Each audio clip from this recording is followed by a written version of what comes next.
This program contains graphic violence. Viewer discretion is advised. February 23rd, 2008, Lake Barrington, Illinois. A bizarre tale of desperation, deception, and murder. This was one of those crimes where nothing was as it seemed. This murder resulted in 2 separate cases that converged at an amazing plot twist. The man behind it all, 39-year-old Ari Squire. Ari had dug himself into a deep, dark hole. And when he hit bottom, that was when he discovered something that he thought would take care of everything. Ari watches an episode of the true crime show Forensic Files and finds an answer to his problems. He saw the blueprint for how to commit what he thought was the perfect murder. But the same plot that serves as Ari's inspiration will also be the one that comes back to haunt him.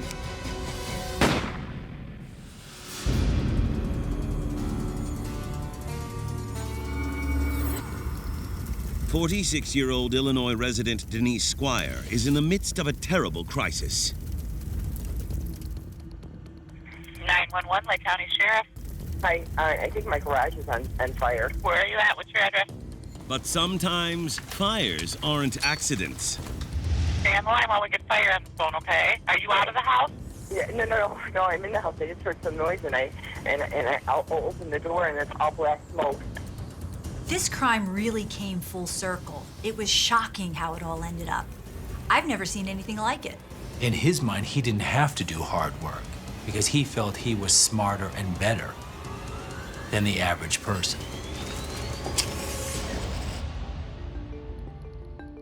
Denise Squire and her 39-year-old husband Ari seemingly have it all. Ari Squire was the kind of guy that everybody liked to do business with. Ari was doing pretty well for himself. He had a construction company. Employees loved him. He seemed like he was an easygoing guy. He paid well. He was friendly. No one had a bad thing to say about Ari. He was that kind of guy that you could depend on. He was a hard worker, someone that you wanted on your side. Ari's successful business affords him the finer things in life. Ari was living the American dream. He had a beautiful wife. He was financially secure. They had a beautiful home. Ari loves being in charge at the office, but when he comes home, his true passion lies in his 2,300 square foot garage. He was able to build out a garage that was frankly bigger than most houses most Americans will ever see. Ari's big passion is working on diesel trucks. He loves the diesel truck race circuit. He likes getting the trucks ready for it. That's why he builds a huge garage next to his house for him to work on his trucks. It was the ultimate man cave. Through thick and thin, Ari's wife Denise is always by his side. Ari and his beautiful wife, Denise, have been married 14 years. Ari met Denise when she was working for Ari's dad. The chemistry was pretty undeniable. She's as devoted to him as he is to her. This is a good-looking couple, they're healthy, they've got a lot of money, and they've got a lot of living to do. Although Ari seems to be living the good life, he has everyone fooled. Ari appeared to have it all, and it was important for him to keep up appearances. Even when business isn't going well. He built up this carefully crafted facade, but actually it was all based on a house of lies.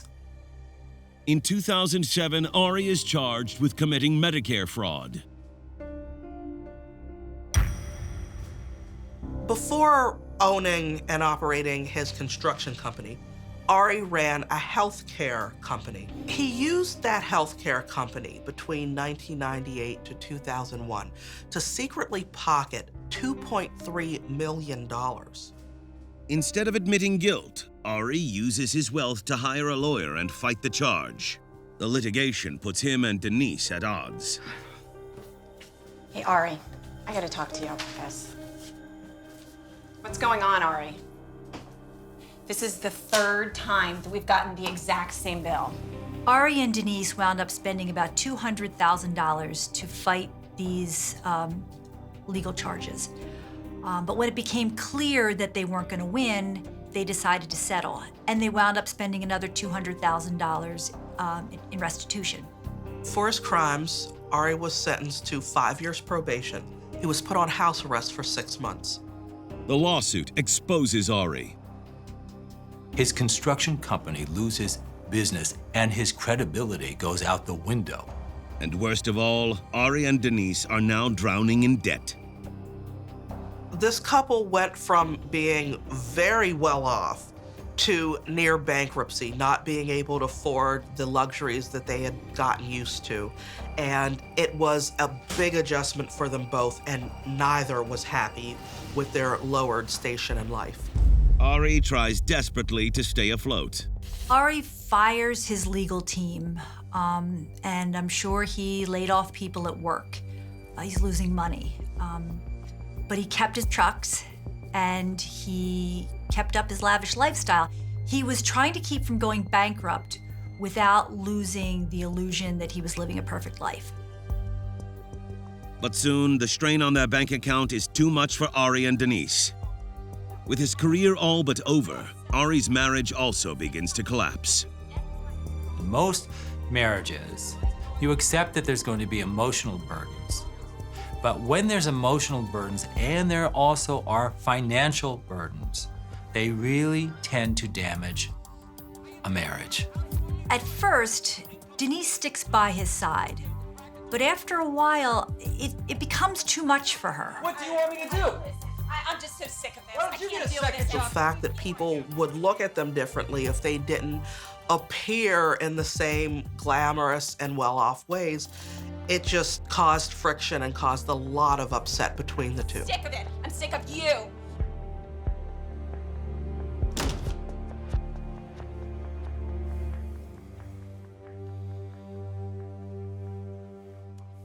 At home, the couple is married in name only. Ari and Denise don't speak as much. There's no love lost between this couple. They don't sleep in the same bed. They merely exist together. Everything in Ari's life is falling apart. Ari starts to crack under this pressure. His life seems to be slipping through his fingers. He can't get a break anywhere, it seems to him. And he starts trying to think of how to turn it around. He's willing to do just about anything to get his life back. Ari, at his lowest point, is looking for a way out of this financial hole. And that's when he happens upon a true crime TV show called Forensic Files. Forensic Files is a TV series that puts viewers in the middle of a real-life crime scene. Forensic Files introduced the true crime genre to our society as we know it, and I think that was the beginning of a lot of fascination with these very real crimes. Ari happens to catch an episode of Forensic Files that's all about a guy named Madison Rutherford. Madison was a wealthy financial advisor, and he had made some bad investments that put him in a pinch. Madison decided that the only way out of his situation was to steal his neighbor's life savings and fake his own death. Madison robs a grave in order to pass the dead body off as his own. Madison travels to Mexico, where he digs up a body that he thinks is close enough to his own that people will believe it when he burns it up in a car. To anyone else watching Forensic Files, this guy was repulsive, evil, and greedy. But to Ari, the scheme presents a genius idea. Ari connected with Madison because of the fact that they both seemed to be going through a very rough time. And he looked at that character on television in a reenactment and thought to himself, if that guy can make it work, I can too. And this is how I'm gonna do it. Ari watches Madison's episode of Forensic Files on repeat. He watches it over and over and over, and he becomes obsessed with every detail. He wants to know every detail of how Madison committed this crime. Ari notices that he has a lot in common with Madison. They're about the same age. They both love money. They both love spending that money on themselves. They have expensive tastes and hobbies. And both Ari and Madison Rutherford funded their lifestyles with greed and fraud. When you're watching the episode, most people would watch this for entertainment and see how someone had committed a crime and then got caught. Ari looked at it as a plan that he could utilize to help him become successful again. Ari knows he's capable of copying Madison's crime. He thinks he's already one step ahead. Watching that episode not only gives him the idea of committing that crime, but it proves to be a guide to how to do it, how to pull it off. Ari watched that episode repeatedly because he wanted to focus on the things that worked as well as find all of the little things that didn't work in Madison's plan and improve on them. Ari believes if he can fake his own death like Madison, his money troubles will be over. Ari takes inspiration from this true crime TV show to collect his own $5 million insurance policy. Ari knows the only way he's going to get his hands on that money is if the insurance carrier really believes he's dead. But Ari's copycat plan has a twist. Ari does not want to go to Mexico and dig up a grave. He needs something local, something easier, something he can plan while no one is looking. Ari thinks it's going to be pretty easy to collect a $5 million life insurance policy. All he's got to do is kill somebody. Ari Squire, a once well-respected businessman, is now in serious trouble. Ari had it all: a profitable business, a big bank account, a happy marriage, until he was caught pocketing $2.3 million in an insurance scam. It appeared that Ari had all this money and was living the high life, but in reality, he was paying lawyers. He was nearly bankrupt. The guy was broke. With his marriage on the rocks and his reputation all but destroyed, Ari turns to a crime he's seen on a television show. He believes it might be the answer to getting his life back on track. Ari watched a Forensic Files episode of a financial advisor called Madison Rutherford. Madison is a financial advisor who lost everything and faked his own death. Ari connected with Madison because he felt he could relate to what he was going through. Madison was under financial pressures, and Ari was under financial pressure, so he saw himself as a kindred spirit with Madison. Madison steals a body from a grave, places it in his car, and lights the vehicle on fire. Madison puts his medical alert bracelet in the car because he needs there to be some identifying objects there. Madison was hoping that once his car was discovered with those items, he would be presumed dead. And then Madison will start a new life with money he's stolen. Just like Madison, Ari knows that in order to start his new life, he's got to get his hands on that insurance money. And just like Madison, he knows that in order to do that, he's got to fake his own death. So Ari gets the brilliant idea, well, why don't I just burn a body that's like mine and collect an insurance policy? Ari's insurance policy is worth close to $5 million, a fortune that could cure all of his financial problems. Desperation can do a lot to a man like Ari. He saw the blueprint for how to commit what he thought was the perfect murder. Although Ari thinks Madison's idea is brilliant, copying it is proving harder than it looks. As a result of getting caught for insurance fraud, Ari is put on probation, and his life is literally under a microscope. I mean, everybody's watching his every move. He's only allowed to go certain places. So, all eyes are on Ari at this point. Complicating matters more is the fact that time is running out for Ari. Ari had a tight deadline he was up against. He was about to turn 40, and that was going to quadruple his annual premium for these life insurance policies. He was not going to be able to keep up that payment and he'd default on the policy. So he had to collect on those before he turned 40. Ari decides he has no choice. He either collects the money now or loses it forever. In Ari's mind, it was crystal clear. The only way out of this mess, to save his marriage and to continue living the lavish lifestyle that he had become accustomed to, was to fake his death to get that insurance money. Without telling his wife Denise, Ari begins to plan his own death. He makes Denise the sole beneficiary of his life insurance policies, and he drafts a series of letters to Denise. All of these she's to find after his death. Ari hides these letters in a cabinet in his office. Ari then moves on to phase 2, finding a body that resembles his own. But he isn't going to rob a grave to do so. Ari's not about to go dig up a dead body. He's gonna do the kill himself, and he thinks it's gonna be somebody local, something that he can do quickly. Ari's not about doing a lot of work. He wants to do the easiest thing to get him the most money. He starts to frequent local stores, hoping to find a candidate for his copycat crime.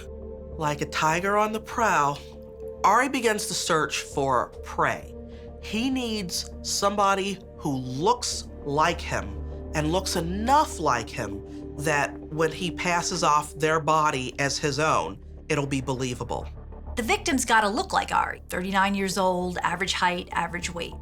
This wasn't just to murder anyone on the street for the pleasure of killing. He wanted to murder so then he could have a life. But it really is predatory. It's just finding someone who looked like him to fill his shoes so then he could be killed. Ari searches all around town for someone to kill. Ari doesn't want to try for anybody who's too close. So with that decision, he's eliminated all of his own employees. It would be too easy to trace them to Ari eventually. He looks at his neighbors and feels they are just too close in proximity to him. Then Ari has an idea. So Ari goes into a home improvement store, and he realizes he's hit the jackpot. First of all, he owns a construction company, and the home improvement store is one of the few places that he is allowed to go while under house arrest. And the store is full of men kind of like Ari. So he can actually conduct his search without anybody knowing who he is. Every day, Ari goes to this home improvement store. He stalks the aisles up and down, wandering aimlessly, just looking like any regular shopper. But in reality, he's stalking prey. Ari thinks if he finds a guy that looks like him, he can offer him a job at his construction company, lure him in with the promise of big money, and kill him. And that's when the stars seem to align for Ari. While on one of these stalking expeditions, Ari stumbles upon exactly what he wants. He sees a gentleman about his age, same height, same weight, same body shape, and to be honest, they look similar enough to each other that any random person could mistake one for the other. Ari strikes up a conversation with the home improvement employee. And the employee thinks he's just doing his job. He has no idea that he's face to face with the guy whose sole mission is to kill him. Ari Squire is hunting for a new identity, like a killer stalks its prey. Ari was found guilty of insurance fraud to the tune of $2.3 million. He's headed toward bankruptcy. He spent all his money on lawyers trying to defend himself unsuccessfully. Ari's got the weight of the world on his shoulders. His life's pretty much in shambles, and he's depressed until he watches an episode of the Forensic Files that changes everything for him.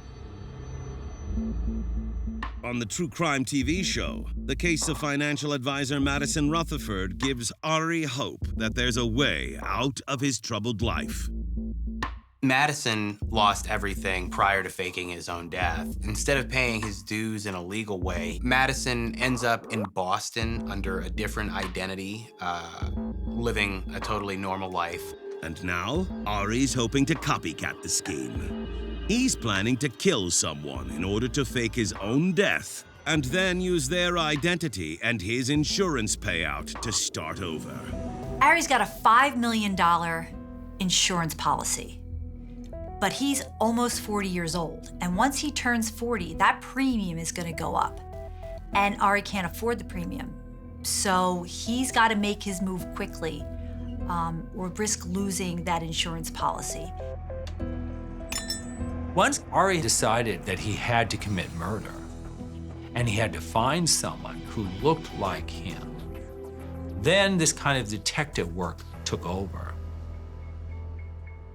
Ari stalks a home improvement store until he finds the perfect victim. His name is Sandy Lively. Okay, yeah, this is good stuff, man. I use it for projects all the time. Sandy looks just like Ari. He's the same age, same build, facial features almost identical. Ari knows this is the guy he's got to get back to his house and kill. This is the guy that's going to make his plan work. Ari sets the trap. One day, he approaches Sandy at work. And then he makes Sandy an offer. Hey, I got a job, okay? All these other guys right now, they're lined up to get this job. Let me tell you something. I don't think they're qualified as you. $60,000. You're kidding me. Oh, no. 60 grand? 60 grand. I mean, what are you getting here, huh? Not even half that. Right? Ari still has his construction company. And what he does is he offers Sandy twice as much money as he's making at the home improvement store.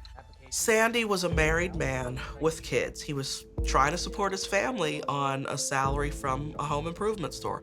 So Ari's offer for more money was appealing to him. So Ari knew that and exploited it to what he thought would be his benefit. Sandy agrees to consider the job offer. But with time running out, Ari grows impatient with Sandy's uncertainty. He begins to frequent the store daily. Ari could be looked at as a stalker, but in actuality, since his goal is to commit murder, he really is a predator. Ari needs to look like the body that's going to be found. So he spends his time trying to look more like Sandy so that when the body of Ari is found, even though it's really Sandy's body, nobody will question it. This is just a creepy, convoluted plot. In order to steal Sandy's identity, Ari needs all the information he can glean about the man he's going to murder. He thinks the way to do this is to simply put it on the job application. So he hands Sandy the application and says, fill it out and return it to me. The application raises quite a few red flags. It asked for things such as, do you have any tattoos? What are the locations? Do you have any scars? Height, weight, account numbers to your bank, PIN numbers to your ATM card. Who needs that anyway, let alone on a job application? So Ari isn't just planning to use Sandy as a decoy. He's actually planning to assume Sandy's identity. So he needs all this personal information from Sandy so that he can fully assume Sandy's life. Right down to, helping himself to whatever Sandy's got in his bank account. Sandy didn't like the job application. It's a little too personal. It's a little too intimate. It's a little too invasive.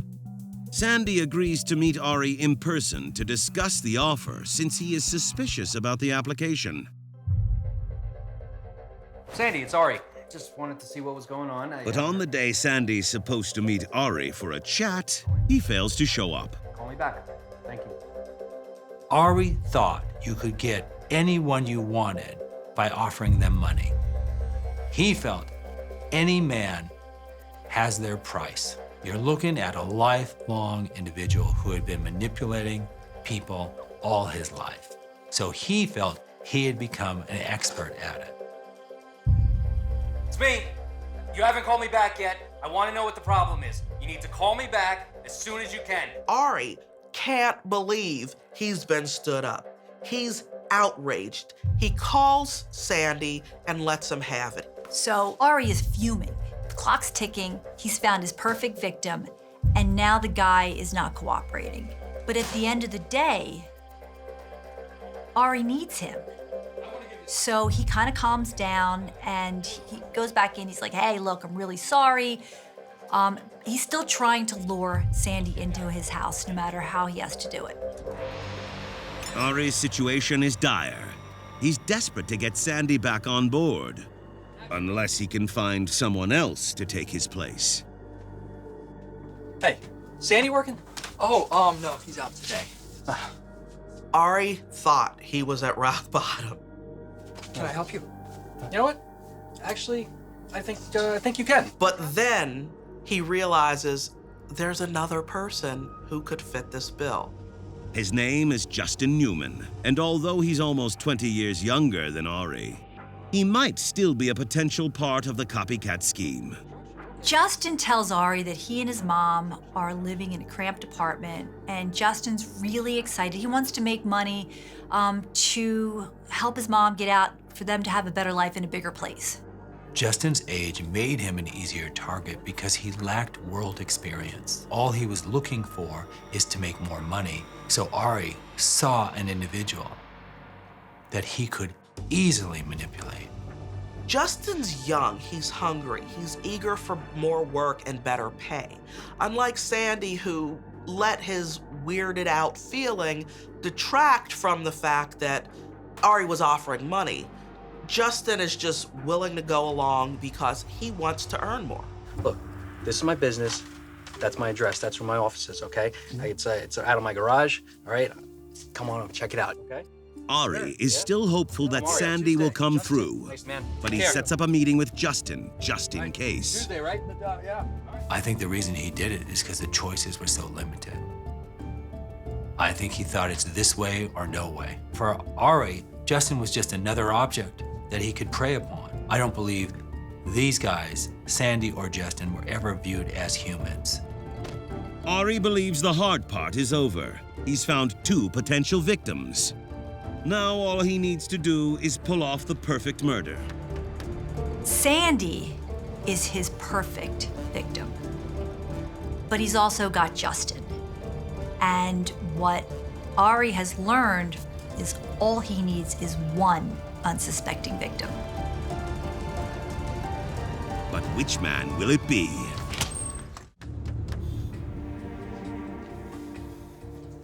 Ari Squire is minutes away from copying a one-of-a-kind crime.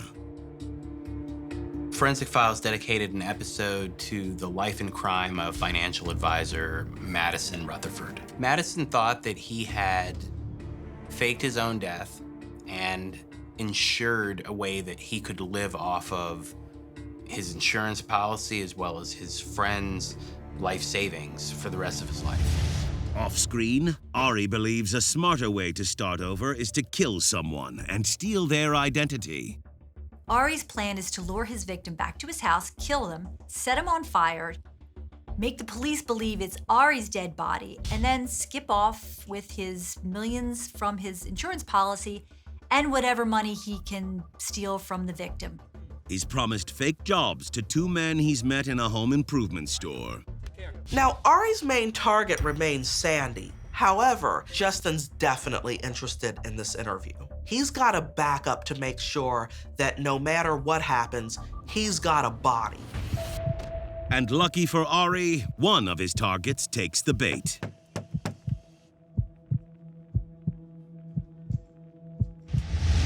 It's Justin. He thinks Ari's job offer is too good to pass up. Ari really wants Sandy to show up because Sandy looks like him. But Sandy just wasn't having it, and he blew off the interview. Ari has done his part to lure his prey to his lair where he can kill. And he's got Justin there. It's his second choice, not his favorite choice, but it'll do because he is desperate and he has to have a body. This is the body that showed up, and at this point, Ari is going to make it work.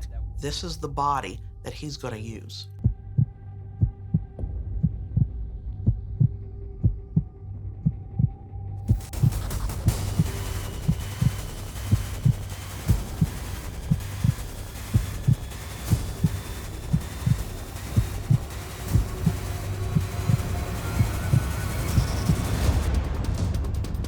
Ari surprised Justin with chloroform.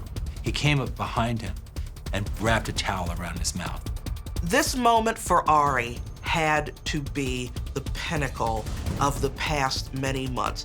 This moment for Ari represented an end to all of his financial worries. He could be a new person and be done with it all. This had to be an incredible opportunity in his twisted, depraved mind. In Madison Rutherford's crime, he stages the dead body inside his car. To tie himself to the body at the scene of his fake death, Madison tossed in his watch and his medical alert bracelet. Then Madison sets it on fire. He wanted the police to believe that he had died in his car that day, and it would be an open and shut case.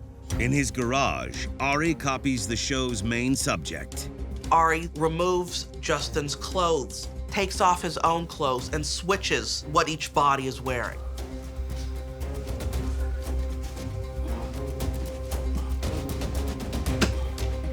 And then Ari goes and jacks up one of his diesel trucks.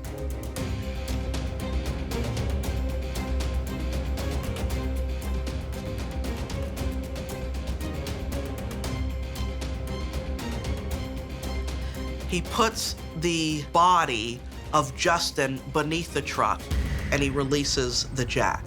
Justin is killed instantly when the truck falls on him. It just crushes him, it ruptures his heart. It was a horrible death. Then, Ari covers up his tracks by making the murder appear to be an accident. Ari wants police to think that he was working on the truck and the jack fell or slipped somehow, causing the truck to fall and crush Ari. Ari sets up the scene to look like when the truck fell, it knocked over a lamp, started a spark, which started the fire. To make sure that nobody could identify the fingerprints or the face that's Ari under that truck, Ari decided to also start a fire. To create this scene, Ari douses Justin in gasoline. Ari commits the murder and sets up the scene, and then he lights the garage on fire. With Justin's cell phone and wallet in Ari's pocket, he steals Justin's car and escapes from the fiery blaze. Shortly after, Ari's wife Denise wakes up and is shocked to see her garage engulfed in flames. 911, Lake County Sheriff. Hi, I think my garage is on fire. Stay on the line while we get fire on the phone, okay? Are you out of the house? Yeah, no, I'm in the house. I just heard some noise, and I'll open the door, and it's all black smoke. As firefighters arrive to fight the blaze, Ari drives to a hotel in Missouri. Along the way, he buys a prepaid credit card in Justin's name. He buys some blue contact lenses, and he gets some blonde hair dye to transform himself into Justin. While hiding out at the hotel, Ari texts Justin's mother from her son's cell phone. So Ari knows Justin lives with his mother, and he doesn't want Justin's mom wondering where her son is. So he pretends to be Justin. He sends a text message to his mother to let her know that he's not coming home. He takes Justin's cell phone and texts Justin's mother. "Oh, I've got a job, Mom. I'll be back in a week." I'm sure in Ari's mind, anything is possible. He had scammed and schemed before, and he thought he could pull this one over. But Justin's mom knows her son well. It isn't like him to leave in a hurry. He thinks he's fooling everybody. What he doesn't know is that Justin's mom wasn't fooled by that text message. Something didn't seem right to her, and Ari doesn't know it, but Justin's mom has filed a missing persons report.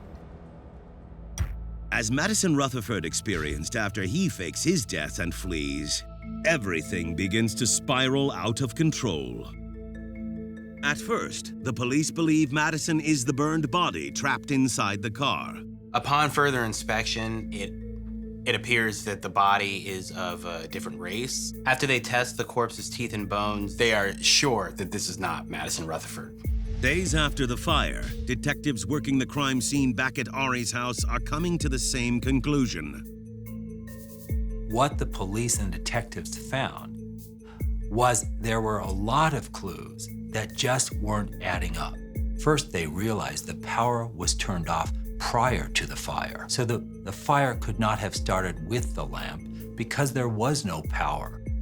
Another thing that struck the police as odd was there was a large amount of gasoline around the body, more than Ari would have had just by naturally working on the truck. It looks to them like somebody poured gasoline around the body and then lit it on fire. Detectives aren't quite sure what they're dealing with, so they keep the case open while they investigate further. Meanwhile, with Ari on the lam, things go from bad to worse. What Ari doesn't know is that a local law enforcement officer who does routine checks of cars in motel parking lots is running plates. When he checks the license plate on Ari's stolen car, he becomes suspicious. The police officer runs the license plate and a missing persons report comes up. According to the missing persons report, the license plate on the car Ari is driving belongs to a missing man, Justin Newman. The officer's alarmed. Did he just locate this missing person? And what is he doing a state over from where he lives? The officer then goes to the hotel clerk and finds out that a Justin Newman did check in to room 133. The police officer recognizes this lead and goes over to room 133 to see what he can find. Inside the room, Ari knows everything he's been working toward is at risk. Mr. Newman! In Ari's mind, this was a gamble. It was then, now, or nothing. But the police have no idea that Ari has a gun, and he's planning to use it. He's gotta be panicked. He knows none of this has worked. It's worse than just being in debt. Now he's a murderer. Ari Squire has killed Justin Newman in order to steal his identity and start his life over. Ari was facing bankruptcy, and his whole world was coming crashing down. So he copied a TV show that provided him with what he thought was the perfect solution to his problems. He thought it would provide him a way to start his whole life over again.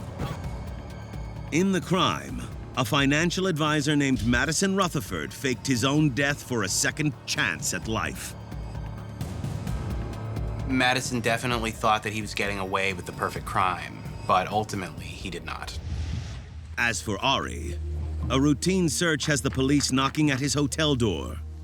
The officer knocks on the door and has no idea. Instead of Justin, he's actually knocking on the door of Justin's murderer. Inside his hotel room, Ari has come prepared. Ari's got a gun with him, and at this point, he's prepared to use it to escape whatever's coming for him on the other side of that door.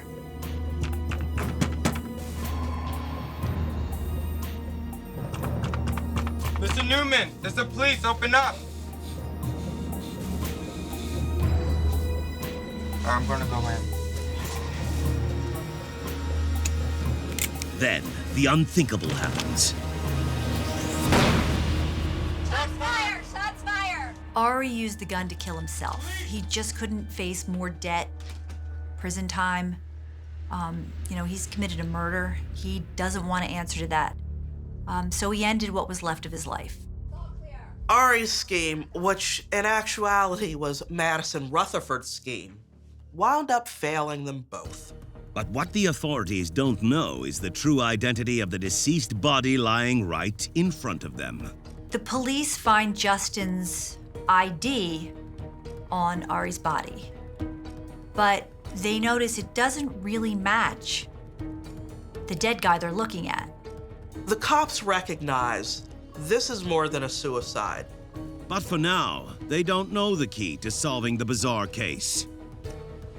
Luckily, in Illinois, police are one step closer to figuring out the mysterious garage death of Ari Squire, thanks to the TV series that inspired it all. The detective on this case happened to be watching television. He happened to come across an episode of Forensic Files about Madison Rutherford. So he's watching this show, and he's like, wait a minute. He's noticing the similarities. The money trouble, the dead body, the strange crime scene. It's all looking pretty familiar to him. When it comes to Ari, the detective wonders, is he dealing with a copycat killer? This episode is actually the case that blows the Ari Squire case wide open. Detectives run Ari's dental records through the system. They don't match the body in Ari's garage. So detectives put an APB out about their suspicious death. And that's when they get their huge break in the case. Police learn about the suicide in the Missouri hotel room of a man supposedly named Justin Newman. Ari thought he had covered all the bases. He registered the hotel room in Justin's name. He's got Justin's ID in his pocket. Justin's car is parked outside. But once he kills himself, forensics identify him as Ari. And his carefully laid plans go up in smoke. Investigators determine Ari killed Justin in his garage and tried to pass the body off as his own. It's a horrible, horrible loss for Justin's mother. She had a son who was totally innocent, and now she's left with nothing. I get up every day and look at this picture, and I still cannot believe that it happened. Ari's copycat murder has one more strange twist. But this story has more to it. After Ari's death, police discovered he's emailing his wife. Ari was emailing Denise, asking her how his funeral preparations were going and giving her instructions on where she could find the $5 million insurance policy. Most people clearly feel Denise knew about the murder. In her defense, Denise claimed that she thought it was an automated email that would arrive to her following her husband's death. With no evidence tying her directly to the crime, Denise escapes arrest. Denise was never criminally charged in this scheme. But logically speaking, the plan just doesn't work without her involvement. Once she cashes the insurance money, without her involvement, Ari never gets to see a penny of it. But Denise doesn't escape her husband's devious plan unscathed. Justin Newman's mother files a $6 million civil lawsuit against Denise for the wrongful death of her son, and wins. Now, Justin's family did collect money in a lawsuit against Denise. But who cares about money? This is a family that would give anything, all the money in the world, just to be with Justin another day. In the end of the story, police tracked down Madison Rutherford. Madison was sentenced to 5 years in prison for conspiring to steal $7 million of life insurance with his wife. Madison's wife was also sentenced to 18 months in prison. Although Denise avoids jail time, everything her husband hoped to gain from Justin's death led to their family's disgrace. In Ari's last email to Denise, he says, "Is there anything else you need?" And she says, "A new life." And I mean, I guess they both got that, although not the one they were hoping for.